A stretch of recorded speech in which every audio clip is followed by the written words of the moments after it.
देख ले तो भगवान नहीं दिखाई पड़ेंगे। ये चमड़े की जो दो आंखें दी गई हैं, इससे आप और हम दुनिया को देख सकते हैं, यहाँ की वस्तुओं को देख सकते हैं। शरीर में दो कान दिए गए हैं, यहाँ इस मृत लोक की आवाज को सुन सकते हैं। ऊपर की किसी भी आवाज को हम आप नहीं सुन सकते हैं, जिसको अनहद वाणी, वेद वाणी, कलमा कहा जाता है। हो 24 घंटा रहा है, लेकिन इस कान से हमको आपको सुनाई नहीं पड़ेगा। ये दो नाक दी गई है, दुनिया की बदबू और खुशबू को आप लोग लीजिए, लेकिन स्वर्ग लोक, वैकुंठ लोक, शक्ति लोक, ब्रह्म लोक, वहाँ की कोई खुशबू और बदबू हमको आपको नहीं मालूम पड़ेगी। इसलिए मोटी सी बात है, कल 11 बजे के बाद इसी मंच से मथुरा से पधारे हुए पूज्य पंकज जी महाराज का आध्यात्मिक सत्संग होने जा रहा है। अध्यात्मवाद का मतलब है अपने अंदर धंस करके अपने आप की तलाश करिए।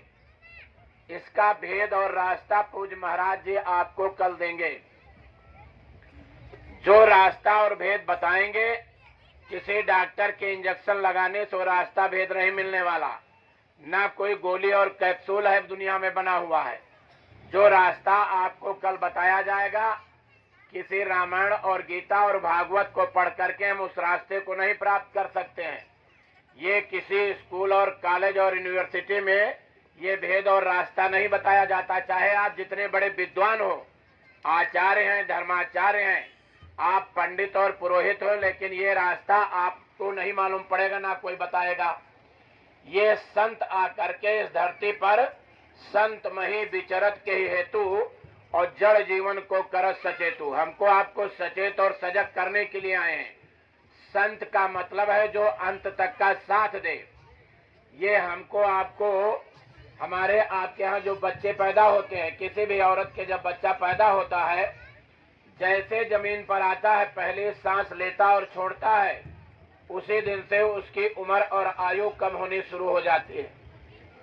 हम आप देखते हैं कि हमारा बच्चा बढ़ रहा है, बढ़ करके जब वो हमारी आपकी बोली भाषा को समझने लगता है, हम आप उसकी बोली भाषा को समझने लगते हैं, तो उसको पढ़ने लिखने के लिए भेज देते हैं कि जाओ भाई पढ़ लिख करके आओ। कोई डॉक्टर बनता, कोई मास्टर बन गया, कोई इंजीनियर बन गया, कोई जज बन गया, कोई नहीं पढ़ लिख पाया, बिजनेस व्यापार करने लगा, खेती बाड़ी दुकान दफ्तर का काम करने लगा। ये कलयुग है, इसमें हर व्यक्ति को 2 वक्त की रोटी चाहिए।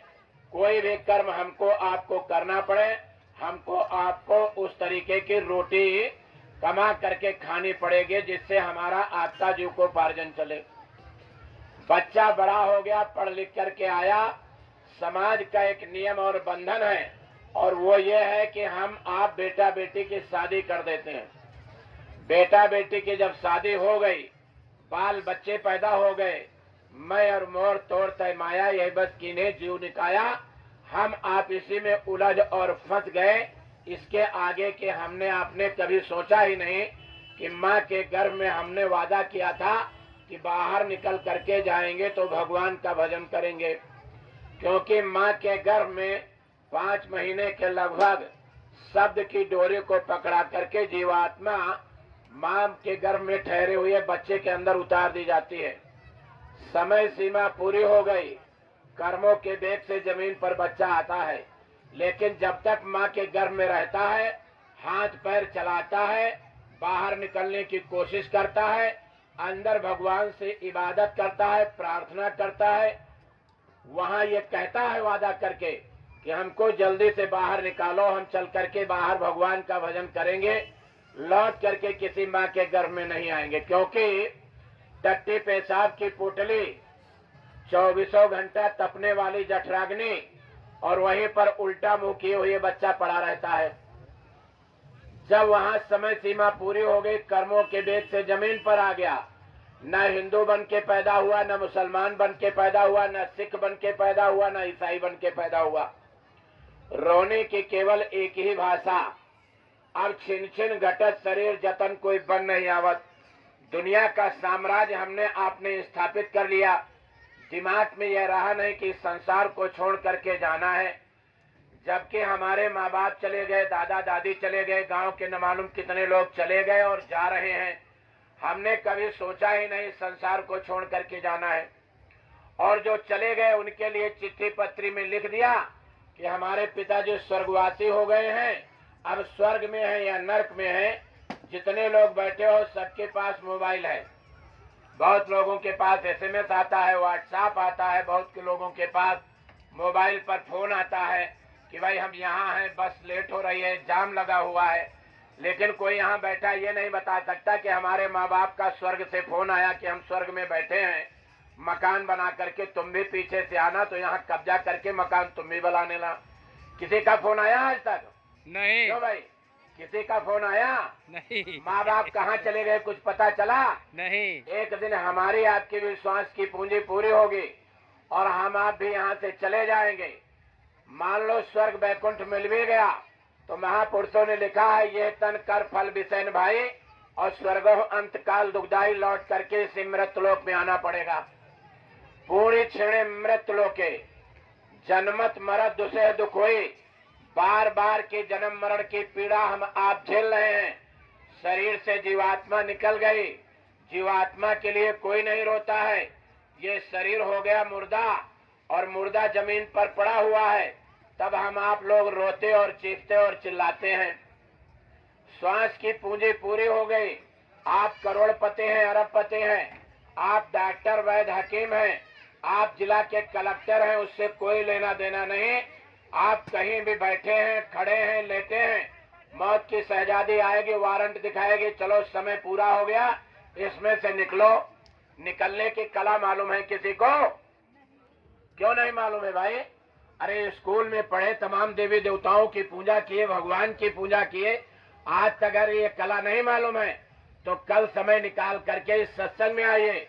ये 10 दिन से प्रचार, कोई कर्नाटक का, कोई राजस्थान का, कोई मध्य प्रदेश का, कोई आपके बिहार का, कोई आपके झारखंड का, युवा संगत के तमाम सारे लड़के हाथ पैर जोड़ करके, अपना डीजल फूंक करके, अपनी गाड़ी दौड़ा करके आप लोगों को बुलाया जाता है। कोई अपना स्वार्थ नहीं है। स्वार्थ क्या है कि एक अच्छे समाज का निर्माण हो जाए, रास्ता मिल जाए भगवान के भजन का, और आप उस रास्ते को ले जा करके साधु महात्मा बनना नहीं है। मेहनत मशक्कत ईमानदारी से काम करो, आए गए अतिथि का सेवा सत्कार करो, बीबी बच्चों की परवरिश करो, और 24 घंटे में से 2 घंटे का समय निकालो, 22 घंटा दुनिया को दे दो, और 1 घंटे का समय सुबह, 1 घंटे शाम का एकांत में बैठ करके ये जो आत्मा इस शरीर को चलाती है, इसके अंदर एक नाक है, एक कान है, एक आंख है, पूरा राज और भेद कल आपको इसी मंच से 11 बजे के बाद प्रार्थना होगी और पूज्य महाराज जी मंच पर आएंगे तो वो सारा भेद आपको बताएंगे कि कैसे भगवान का भजन किया जाता है, कैसे सुमिरन, कैसे ध्यान, कैसे भजन। 24 घंटे में से 2 घंटा का समय निकालो। आप तो 2 अगरबत्ती सुलगाते हो और भगवान के सामने ऐसे घुमाते हो, आरती करते हो और कहते हो तन मन धन सब तेरा, और तेरा तुझको अर्पण क्या लागे मेरा।